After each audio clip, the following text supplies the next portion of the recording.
Hello, Vacho. Let's say a given question. The question says if M naught is a mass of isotope of B that is having mass number 12, atomic number 5, MP and Mn are the masses of proton and neutron, then nuclear binding energy of isotope is option A given है M naught minus 5 MP C square, option B given है 5 MP plus 7 Mn minus M naught C square, option C given है M naught minus 5 MP minus 7 Mn C square, option D given है M naught minus 12 Mn C square. So for this question, जो key concept यहाँ पे we need to understand is the concept of binding energy. Binding energy. So binding energy को हम दो तरीके से define कर सकते हैं.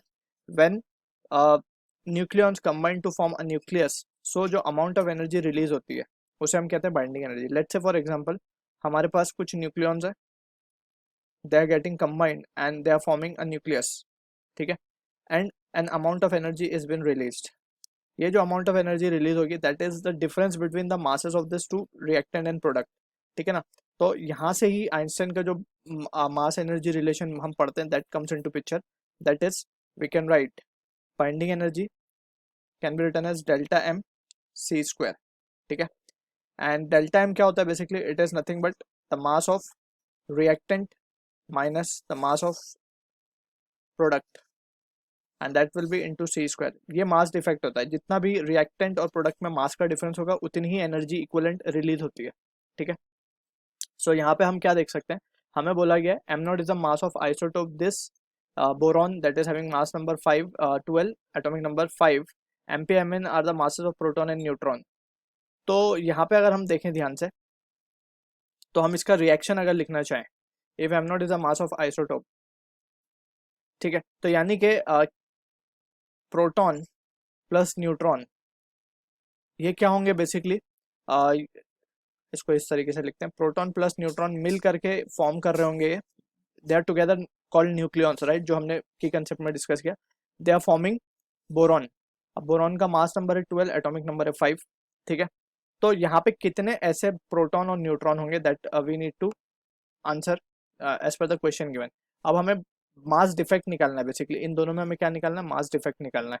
तो what we can write is clearly हम देख सकते हैं दैट इज यहाँ पे जो है प्रोटॉन कितने हैं हमारे पास, प्रोटॉन इज 5 एंड न्यूट्रॉन की अगर हम बात करें तो 12 minus 5 that is a minus that will B 7. ठीक है, तो यहाँ पे हम लिखेंगे 7 mass of proton, sorry 7 mass of neutron plus 5 mass of proton will be giving us the value of this. Clear? So from this we can say, अब ये हमारा बन गया क्या, रिएक्टेंट, और प्रोडक्ट का जो मास हमें गिवन है एक्चुअली वो है m नॉट. ठीक है ना.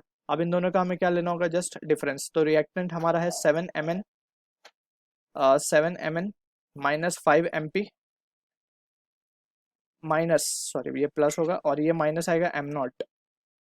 ठीक है, एंड इसको हम मल्टीप्लाई करेंगे together with C square. So from the options given अगर हम देखें तो ऑप्शन सी जो है, बी जो है इससे मैच होता हुआ दिख रहा है. 5 MP plus 7 MN minus m not will be into C square will be giving us the nuclear binding energy of isotope. So I hope you understood the solution. All the best.